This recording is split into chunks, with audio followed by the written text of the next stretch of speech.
nós orarmos ao Senhor?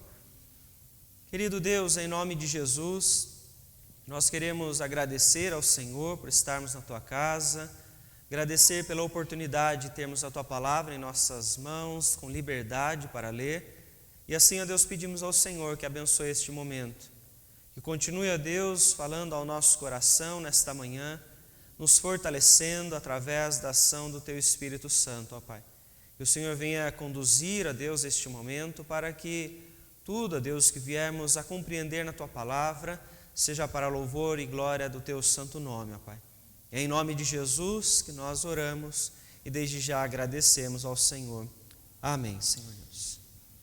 Irmãos, existem algumas circunstâncias da vida que as pessoas começam a achar que elas foram esquecidas por Deus. As situações são diversas que nós passamos, ao ponto que alguns cristãos, por acharem que foram deixados por Deus, esquecidos, que Deus não lembra de suas necessidades, esses cristãos começam a ficar amargurados, começam a ficar decepcionados com a vida, porque acham que Deus então não olha mais para eles. Nós vemos então este texto trazer um exemplo muito claro para nós de pessoas que criam expectativas, mas que as expectativas nem sempre elas são realizadas conforme a nossa vontade e nem conforme o nosso tempo. Porém, nós vemos a palavra nos mostrar que o cristão ele não pode se deixar levar pela amargura das expectativas que foram frustradas. Por vezes nós lembramos que Deus é aquele que nos ama, é aquele que cuida de nós, mas isso não deve nos levar em nenhum momento a achar que por causa disso Deus é obrigado a fazer tudo aquilo que nós queremos. Deus está fazendo a sua vontade, no seu tempo, conforme aquilo que Ele tem planejado, conforme os seus propósitos sobre as nossas vidas. A história mostra para nós, então, este personagem, nessa história que estamos já estudando ao longo de todas as escolas dominicais, nós estamos vendo então que José ele recebe uma acusação falsa. Se você voltar comigo no capítulo 39, versículo de número 7, depois no versículo de número 12, acontecem então dois momentos muito parecidos. Versículo 7, capítulo 39 diz: Aconteceu depois destas coisas que a mulher de seu senhor pôs os olhos em José e disse-lhe: Deita-te comigo.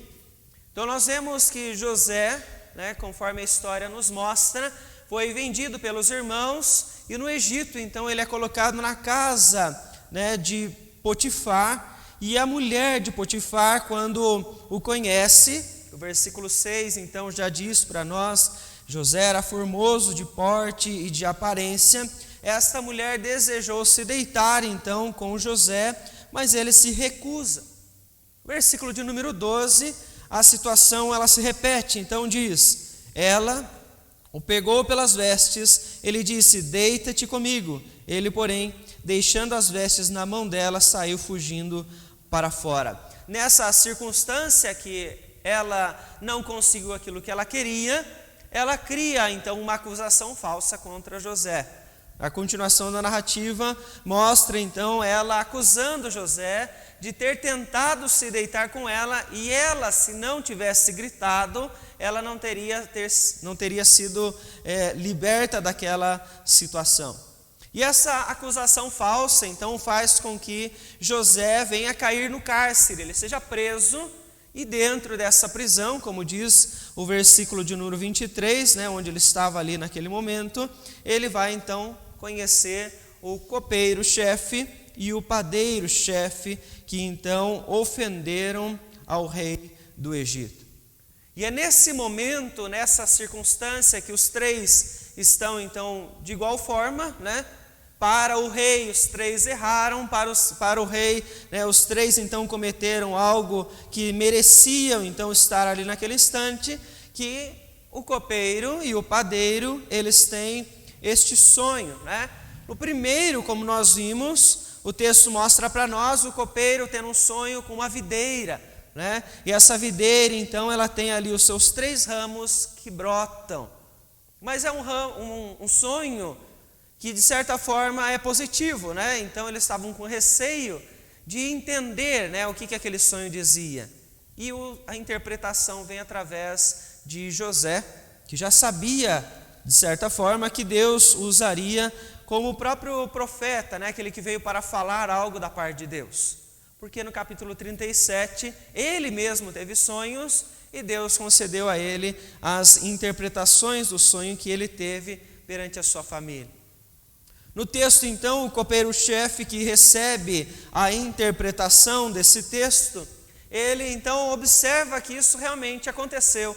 Foi restituído o seu cargo a passo de 3 dias e ele continuou servindo ao rei da mesma forma como o copeiro, né? O levar ali o copo com a própria mão ao copeiro, isso acontece com ele. Ao padeiro-chefe, então, que acreditava também que o sonho seria algo positivo, nós vemos então a interpretação vir para ele de uma forma totalmente contrária e negativa, né?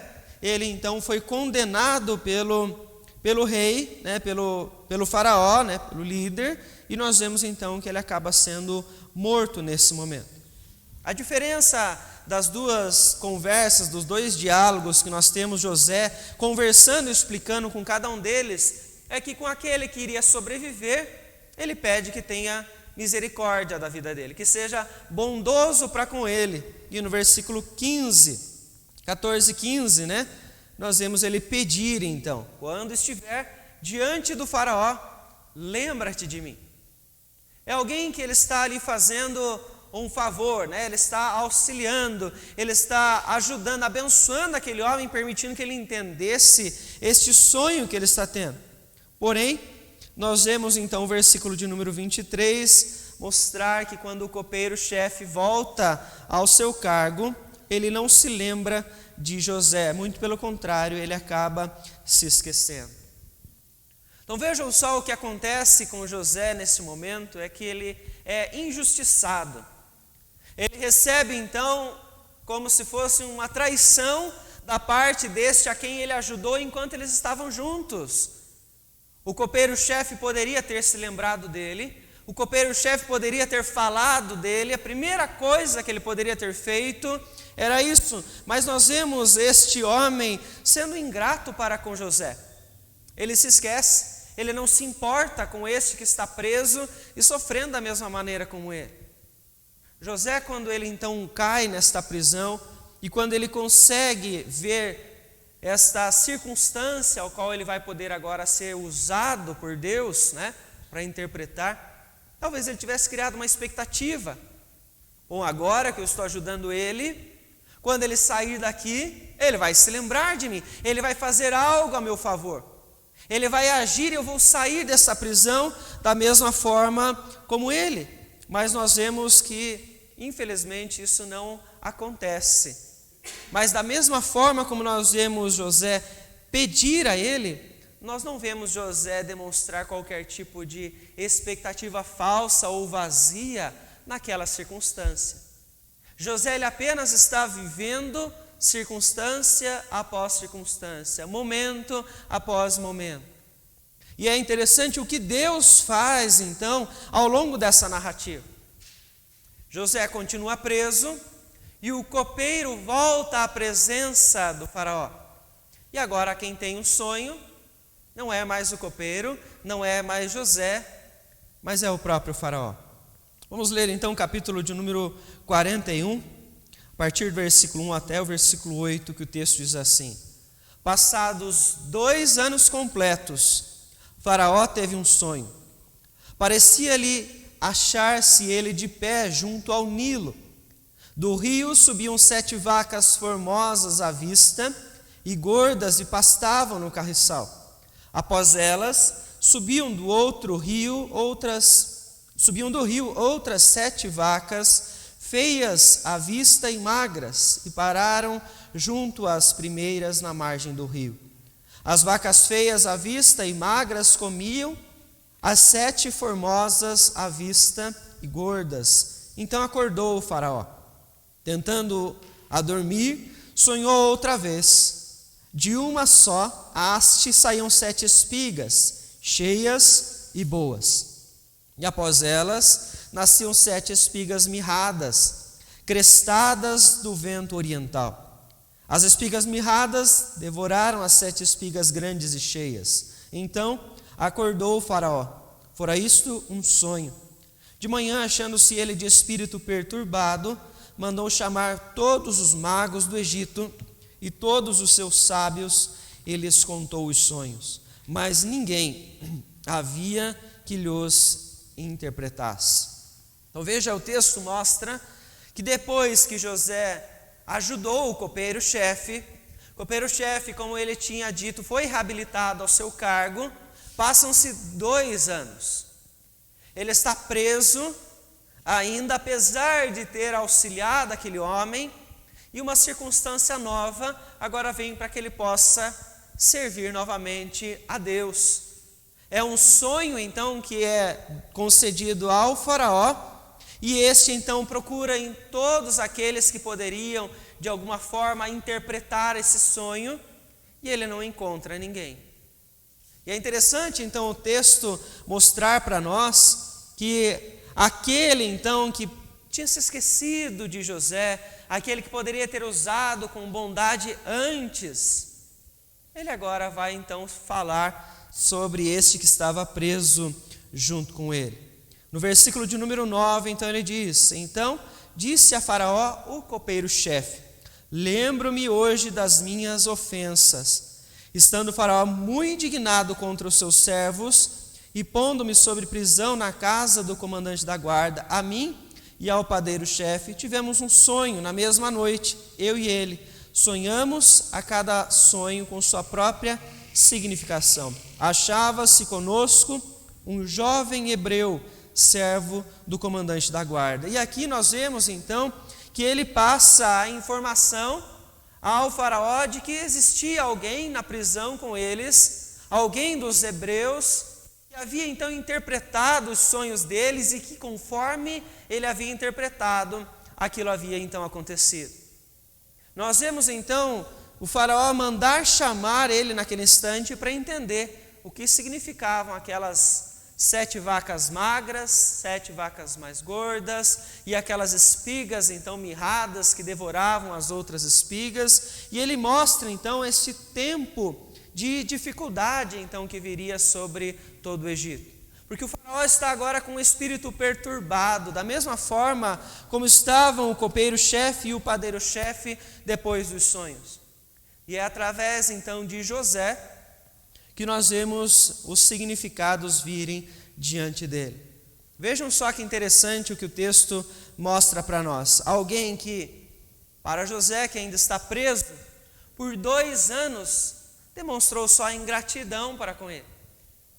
Ele foi usado por Deus, mas ele não recebeu, se nós podemos dizer assim, não recebeu da mesma forma ou no mesmo tempo a bondade do copeiro. Ele não foi lembrado ao longo de 2 anos, mas essa circunstância, ela veio para que ele pudesse então ser usado por Deus e para que ele pudesse então sair daquela prisão naquele instante. Como eu mencionei, quando José pede ao copeiro e nada lhe acontece, nós podemos imaginar, se fosse um de nós no lugar dele, a frustração que José teria dentro do seu coração. A expectativa que ele criou é: bom, agora aconteceu o que eu acabei de revelar para ele, depois de 3 dias ele foi liberto, então eu vou ser liberto também, ele vai se lembrar de mim. Mas não acontece, e na nossa imaginação se eu fosse José, eu ficaria totalmente decepcionado. José não fica assim. O texto não traz esses detalhes sobre a postura de José, somente a obediência e o serviço que ele tem perante Deus aqui. Porque em todos os momentos, desde o instante em que ele é vendido pelos irmãos, as únicas falas que nós vemos de José são: eu sei que eu estou aqui porque Deus está me direcionando para este momento. José não demonstra qualquer tipo de amargura, José não demonstra qualquer tipo de decepção com este momento. E como é que ele consegue fazer isso? Como é que alguém passa, vamos pegar o tempo dele, 2 anos esperando gratidão da parte do outro, sem receber, e como é que ele consegue ficar com o coração em paz, sem ficar amargurado, sem ficar decepcionado pelas expectativas? E a resposta é uma apenas que a palavra nos mostra: é provisão. José tem a plena consciência de que ele serve ao Deus da provisão. Ele sabe que tudo o que está acontecendo na vida dele vai acontecer no momento certo, porque Deus está providenciando a ele aquilo que é necessário naquele tempo. Ele não desconfia do agir de Deus. Ele não acha que Deus se esqueceu dele. Ele sabe que Deus vai providenciar aquilo que for necessário no tempo certo. Nós imaginamos que 2 anos é muito tempo. Nós imaginamos que ao agir com bondade para alguém, a pessoa ela é obrigada a fazer para conosco. Mas você não pode se esquecer que dentro de tudo isso, existe um plano muito maior, que é o plano de Deus para as nossas vidas. O que é que Deus está fazendo através das nossas histórias, que nós, muitas vezes, neste ponto isolado, não temos capacidade de entender ainda. Mas Ele está direcionando para que seja feito aquilo que Ele então planejou através das nossas vidas. É o que acontece com José. Imagine você então junto com a sua família, pessoas com quem você ama. Ele foi com a maior boa vontade para levar alimento aos irmãos, e naquele instante ele encontra com os irmãos que estavam lá planejando a sua morte. Ele poderia então ter ficado amargurado já naquele instante, mas ele entende que tudo está acontecendo porque Deus está direcionando a sua história, porque é o Deus da providência que Ele serve a cada momento. E é na providência que Deus então governa todas as coisas, direciona e sustenta tudo para que a sua vontade então seja feita. Nós esquecemos da providência de Deus quando a pandemia começou. Quantas pessoas ficaram amarguradas, desesperadas, frustradas, porque pensaram: bom, onde é que está Deus agora no meio de toda essa dificuldade? Será que Ele não estava agindo? Vimos agora o tempo passar, muitas dessas pessoas olham para trás e veem: olha o que Deus estava preparando, olha o que Deus estava fazendo na minha vida, olha o que Deus estava fazendo através da minha vida. A providência de Deus, na ordem, Deus está guiando todas as coisas com a sua soberania para fazer então a sua vontade. Nós temos que nos lembrar que, como cristãos, não podemos deixar que a amargura ela preencha os nossos corações. Nós deixamos de confiar na providência de Deus e por isso nós nos tornamos amargos. Por isso nós ficamos decepcionados quando as nossas expectativas, que são pequenas, às vezes superficiais, diante de tudo aquilo que está acontecendo, quando elas não acontecem, porque nós não olhamos que existe algo muito maior que Deus está fazendo em nós. Pense então em tudo aquilo que você tem vivido, que é então parte de um plano de Deus na sua vida e através de sua vida.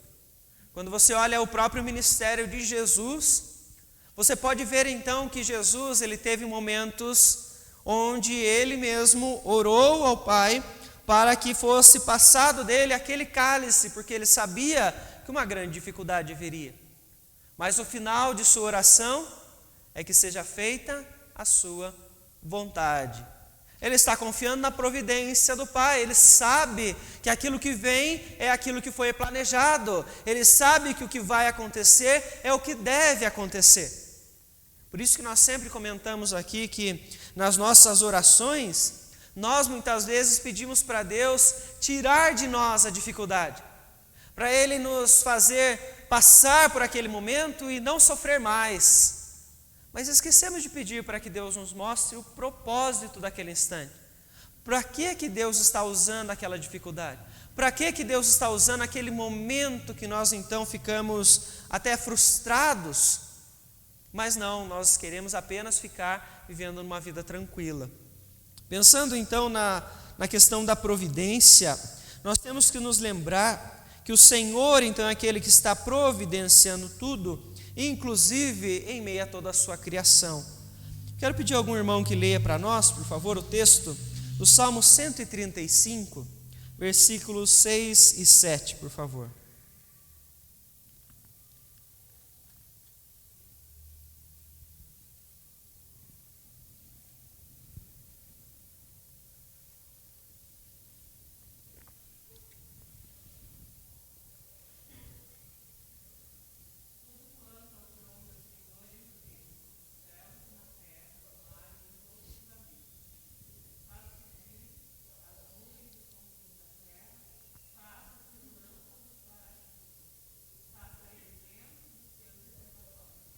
Vejam só que interessante, então, o texto mostra para nós a providência de Deus. Deus, então, agindo até mesmo naquelas coisas naturais, né? No inanimado, né? Aquilo que nós vemos acontecer naturalmente e às vezes esquecemos que aquilo só acontece porque Deus está direcionando. Deus está providenciando, como o texto vem nos mostrar aqui, as nuvens, os relâmpagos, os ventos. Deus está movendo todas as coisas, inclusive dentro da sua criação, para realizar a sua vontade. Então Deus usa os meios diversos para Ele fazer aquilo que então que tem planejado, né? Ele vai usar a ação do homem como uma ação secundária para Ele cumprir a sua vontade. Nós, em meio a tudo que nós fazemos, tudo que nós pensamos, tudo que nós falamos, nós temos o nosso Deus providenciando e direcionando para que a sua vontade ela possa se cumprir. Quando nós esquecemos que há um controle em tudo que está acontecendo, nós passamos então a olhar mais para o nosso eu, nossa vontade, esquecemos que existe um Deus poderoso que está guiando até mesmo as coisas que nós vemos acontecer, que é tão corriqueiro. Um vento que entra, uma nuvem que vem, a luz do sol que chega então toda manhã. Isso é providência de Deus. Providência de Deus através da criação. Afinal de contas, todo o universo, a maneira como foi criado, na forma, em toda a gravidade, toda a sua perfeição nos detalhes, é providência de Deus para que tudo aconteça da forma dele e no tempo dele. Porque o que é que nós temos que retirar da nossa mente é que as coisas estão acontecendo ao acaso. É o acaso que entra a luz do sol ali. É o acaso que vem um vento do sul, do norte, que vem uma nuvem nessa hora. Deus está atrás de tudo isso, guiando, governando e coordenando todas as coisas. Quando nós falamos de providência de Deus, nós temos que entender isso. O Senhor é aquele que então coopera em tudo o que acontece para que a sua vontade ela possa ser realizada.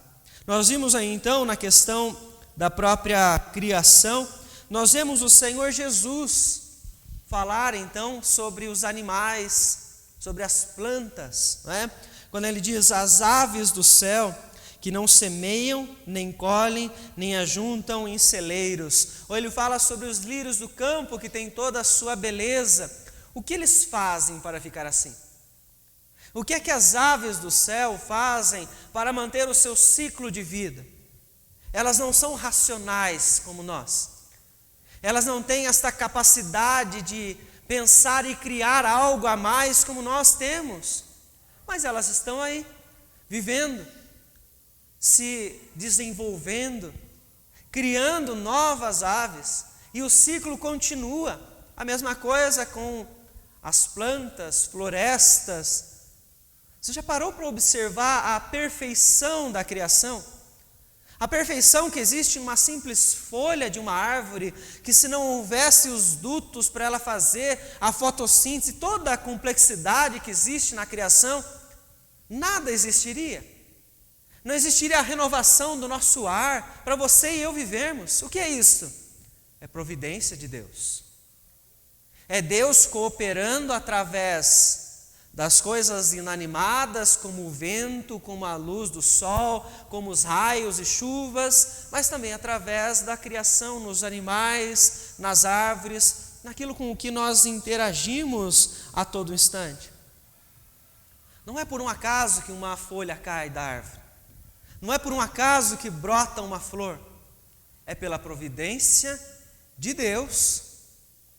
É pelo cuidado de Deus e governo sobre todas as coisas. Deus não deixou de cuidar da sua criação em nenhum instante. Deus não se esqueceu da sua criação. E por isso nós temos que concluir que Deus nunca se esqueceu de nós. A palavra nos lembra que nós somos a melhor parte da criação, né? Porque nós somos a imagem e semelhança do nosso Deus. Então nós temos que observar que se Deus criou todas as coisas, sustenta todas as coisas, por que Ele deixaria eu e você ao acaso, né? Como muitas pessoas às vezes começam a pensar. Por que Deus não se lembra de você? Por que Deus não está fazendo aquilo que você está pensando agora? Aquilo que você planejou? Por que não aconteceu? Por que isso? Por que aquilo? Providência de Deus. Se é parte do plano de Deus, vai então acontecer, Deus vai permitir, isto vai no seu tempo então chegar até as nossas vidas. Caso contrário, Deus não vai permitir. Deus não vai deixar que isso chegue próximo da sua casa. Deus não vai deixar que você então sofra com isso. Quando começou a pandemia, eu me lembro que algo vinha sempre à minha mente, em vários momentos. E eu pensava, quem estará vivo no final dessa pandemia? Quem vai viver o mundo pós a pandemia? Quem vai suportar as dores, o sofrimento e toda a dificuldade que esse tempo está trazendo sobre nós? Nenhum de nós sabia quando tudo começou. Mas se estamos aqui hoje, é por causa da providência de Deus. Porque Deus cooperou para que eu e você estivéssemos hoje aqui com saúde suficiente para continuar aprendendo a vontade dEle, servindo a Ele e propagando a mensagem dEle. Quantos não estão mais? Quantos o Senhor tomou para si nesse tempo? É porque estas pessoas, elas não iriam, portanto, continuar o plano de Deus. O Senhor tem os nossos dias contados diante dEle. Mas veja, então, tudo está acontecendo conforme os planos de Deus. O tempo de Deus é a vontade dEle para as nossas vidas. Alguém pode ler para nós Provérbios 16, 33, por favor?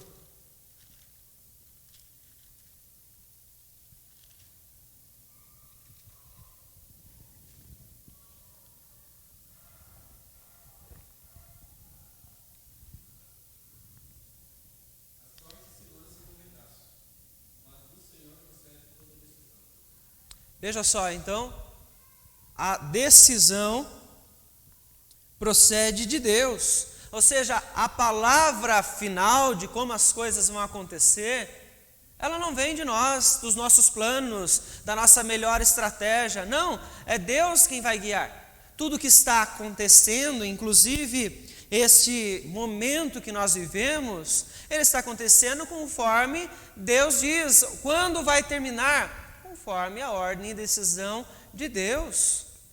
Por melhores que sejam os nossos planos aos nossos olhos, por melhor que seja a boa vontade nossa em agir em prol de alguém, fazer algo, se essa não for a vontade de Deus, Deus pode interromper e dizer, não, você vai por outro lado, você vai por outro caminho. Ele está cooperando para que tudo aconteça conforme a sua vontade. Salmo 75, versículos 6 e 7. Alguém lê para nós, por favor?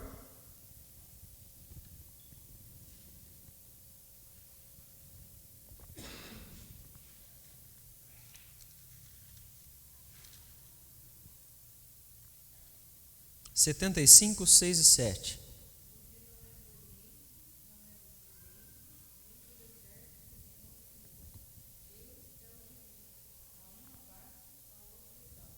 Vejam só, então, é de Deus quem vem a nossa provisão.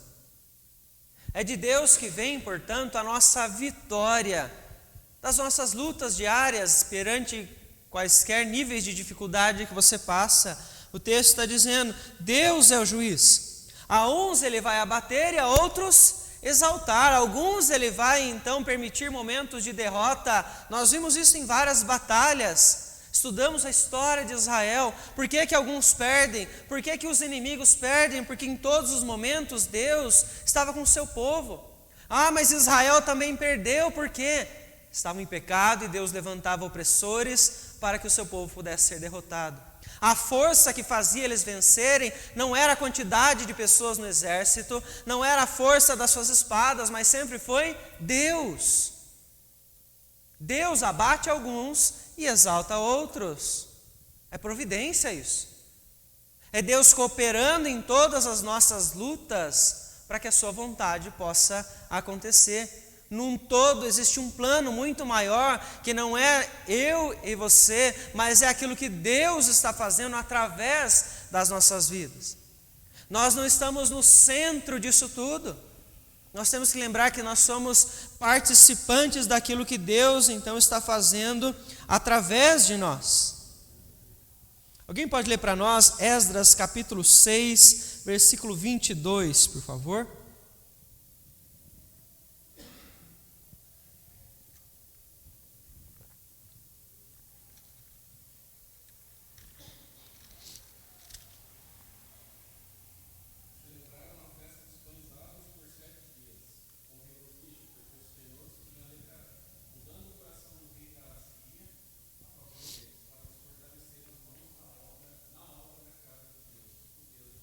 Vejam só que interessante o que o texto está dizendo. Alguém que não era temente ao Senhor, Deus muda naquele momento o seu coração a favor do seu povo. Olha que interessante, Deus age até mesmo por meio daqueles que não creem nele. Isso é providência. Aqueles que lideram, aqueles que governam sobre nós, estão sendo guiados até mesmo nas suas más ações pela providência de Deus, para que num todo o plano de Deus venha então a acontecer. Você pode pensar assim: mas existem muitos governantes que são maus, que são incrédulos, que são ímpios. Eles estavam lá porque Deus então os colocou, eles fizeram isso ou aquilo porque Deus então os permitiu. Sim, porque Deus nunca deixou de estar no controle da história. Apesar dos piores líderes mundiais que nós tivemos aí, tudo aconteceu debaixo da permissão de Deus. E é dentro da providência de Deus que você enxerga Deus usando as circunstâncias para conduzir a história a realizar a sua própria vontade. Nós muitas vezes ficamos até desesperados, como pensamos: poxa vida, olha só quem é que agora vai entrar ao poder, quem entrou ao poder, olha o que está acontecendo, olha para onde estamos sendo direcionados, e nós nos esquecemos da providência, deste Deus que governa sobre tudo e que está guiando toda a história. Nada fugiu das suas mãos. Deus nunca se esqueceu de nós, Deus nunca se esqueceu dos seus planos. Ele está direcionando tudo para que a sua vontade seja feita. Nós que conhecemos a palavra, nós sabemos qual é o fim dessa história. Por que que nós ficamos amedrontados quando o meio do caminho parece um pouco turbulento? Nós sabemos o que vai acontecer. Nós sabemos que a vitória em Cristo Jesus já está garantida. Por que é que nós ficamos ainda amargurados? Por que é que ficamos decepcionados quando a nossa expectativa não é realizada? Porque nós esquecemos que a história não é sobre nós. Quando nós achamos que somos o centro de tudo, vamos continuar decepcionados, vamos continuar frustrados, vamos ser cristãos amargurados. Mas se nós somos capazes de mudar o ponto de vista e lembrar que servimos a um Deus que em tudo coopera para que a sua vontade seja feita, aí você lê Tiago e você entende o que é estar alegre em meio às provações. Você entende quando Pedro diz que, se necessário for, você vai ser contristado com várias provações para que você esteja cada vez mais forte. Você entende que no sofrimento há um propósito de Deus e que Deus vai guiar a sua história e que não há sofrimento tão grande que possa ser comparado com a glória daquilo que está por vir sobre as nossas vidas. Quando você olha a história de José, você observa então que José é um exemplo claro da manifestação da providência de Deus.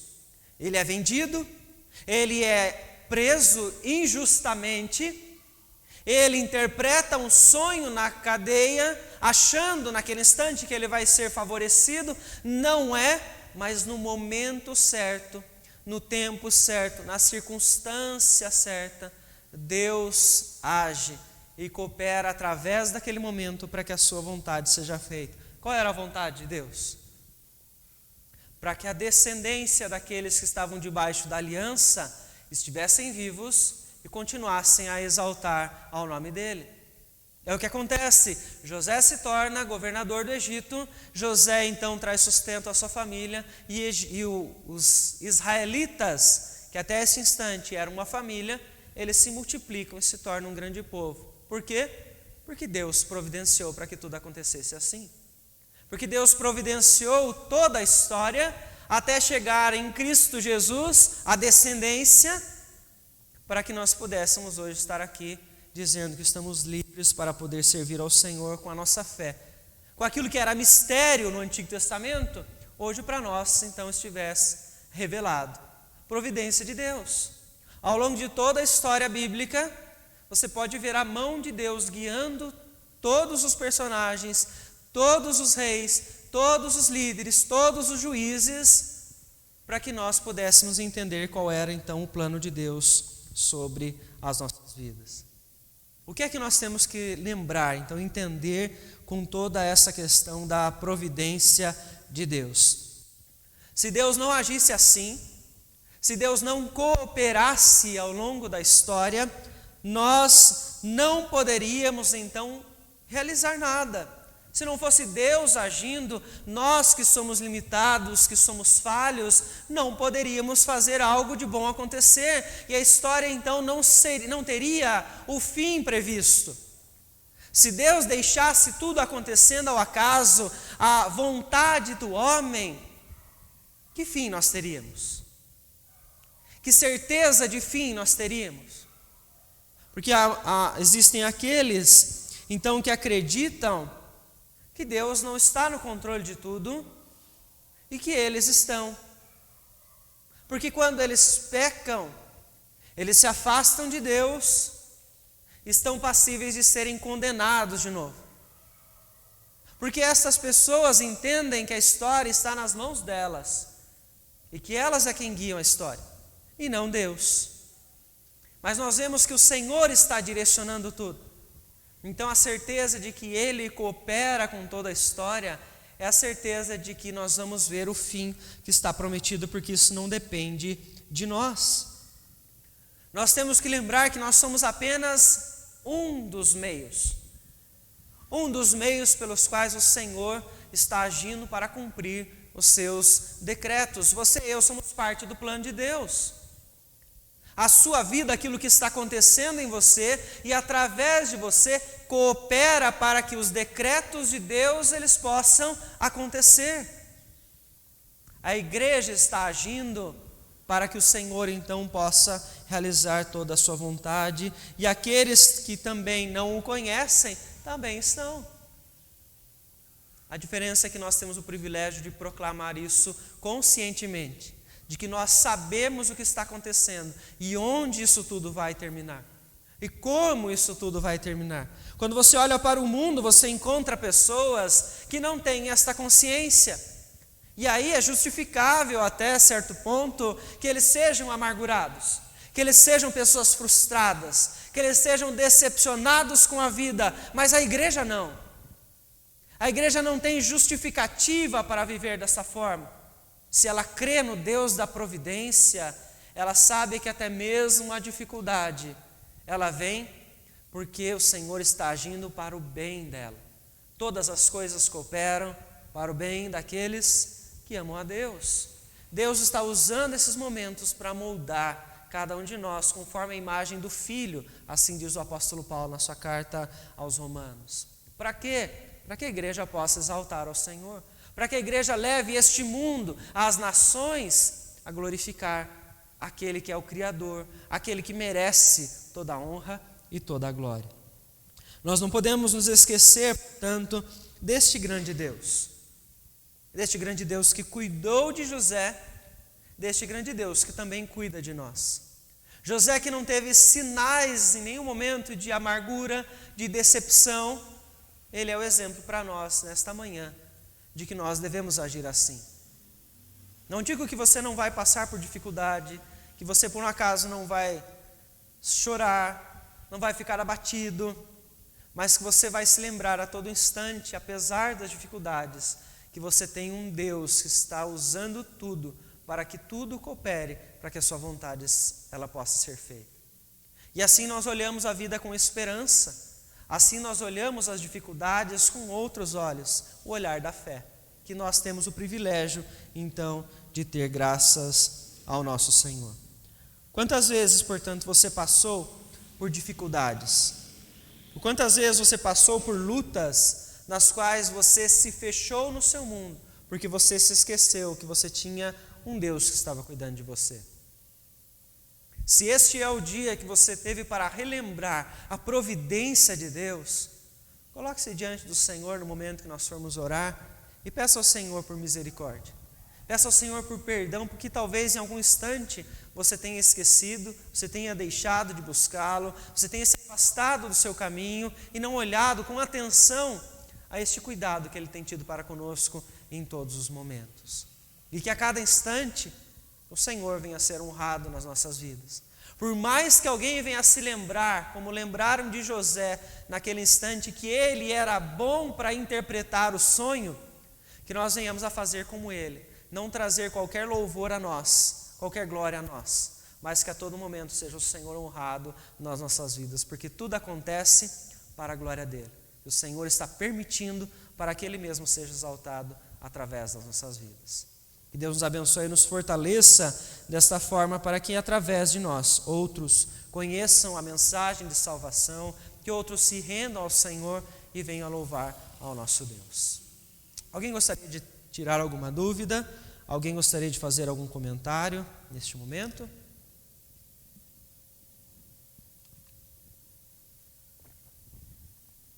Quero pedir então a você que feche seus olhos para nós orarmos ao Senhor.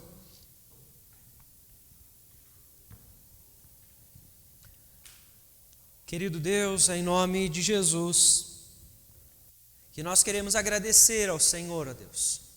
Nós agradecemos, ó Pai, porque nós temos a liberdade ainda para podermos nos juntar como igreja, ler a Tua palavra e assim, ó Deus, entender, ó Deus, o Teu agir sobre as nossas vidas. Agradecemos, Senhor, porque Tu tens cuidado de nós. O Senhor tem direcionado toda a nossa história para que a Tua vontade seja feita, Senhor. E nós pedimos a Deus, em meio às nossas lutas, em meio às nossas dificuldades, que o Senhor, ó Deus, nos faça lembrar desta verdade, que o Senhor nos faça lembrar da cooperação do Senhor, da providência do Senhor em todos os momentos, para que haja esperança em nosso coração, para que nós não venhamos a desanimar, não sejamos cristãos arrogantes, nem amargurados, nem aqueles que vivem entristecidos, ó Deus, em meio às suas lutas, mas que o Senhor nos dê fé, que o Senhor nos dê esta força, para nós podermos mostrar através das nossas vidas o Deus da providência a quem nós servimos. O Senhor que cuida, Deus, de toda a criação, jamais deixou de cuidar de nós, e isso é motivo de gratidão ao nosso coração. É motivo, ó Deus, de louvor, dos louvores que saem dos nossos lábios todos os dias, para que o Teu nome, ó Deus, seja honrado não somente em nós, mas naqueles que conhecem a cada um de nós. Eu peço, ó Pai, que o Senhor use o teu povo, o Senhor use a tua igreja para que a mensagem do Senhor, a verdade do Senhor, ela possa ser divulgada para todos aqueles que nós conhecemos. A mensagem, ó Deus, deste plano do Senhor, que nós conhecemos o fim que é a esperança para nós, o fim que é a esperança por meio de Cristo Jesus, a todo aquele que nele crê, Senhor. Nós oramos ao Senhor pedindo que nos abençoe neste dia, que o Senhor nos fortaleça, que o Senhor nos direcione e nos prepare para nós estarmos mais tarde na tua casa novamente, cultuando ao Senhor e participando da ceia, Deus, onde fortalecemos a nossa fé mais uma vez no Senhor. É no nome de Jesus que nós oramos e agradecemos ao Senhor. Amém, Senhor Deus. Mas eu quero agradecer a todos que estão presentes. Quero lembrar aos irmãos que hoje, então, como primeiro domingo do mês, nós temos a celebração da ceia do Senhor. E essa semana nós, então, já entramos em recesso no nosso trabalho do Dorcas, Plenitude e das aulas de Libras também, tá? Mas nós continuamos com o trabalho às quartas-feiras, 7h30, e 7h às sextas, na nossa reunião de oração. E esta semana, sexta-feira, depois da reunião de oração, nós vamos nos reunir com aqueles que querem participar da nossa EBF, trabalhando na EBF. Então, se você tem interesse de participar dessa escola bíblica de férias e puder vir nesta sexta-feira, venha então para nós continuarmos o nosso planejamento. Se você não pode e quer participar, você dê o nome para mim ou para o Paulo, né, ou para algum dos presbíteros, para que nós possamos saber com quem nós vamos poder contar. Tá? Nossa EBF vai acontecer então nesse mês de julho, fim de semana de 23 e 24, né? 23 e 24, que vai ser então um sábado, e vai encerrar no domingo na escola dominical. Tá? Se quiser participar, nos procure, estejam conosco para nós podermos realizar este trabalho. Se você não puder participar, eu peço que você ore para que Deus continue abençoando, continue direcionando, dando aí a nós, as crianças, né, que Ele quer que nós venhamos a falar o Evangelho, que nós trabalhemos com elas, e se possível for, crianças essas que venham a fazer parte da nossa igreja também no futuro. Tá? Que Deus os abençoe, que o Senhor esteja os acompanhando, os protegendo ao longo de todo esse dia.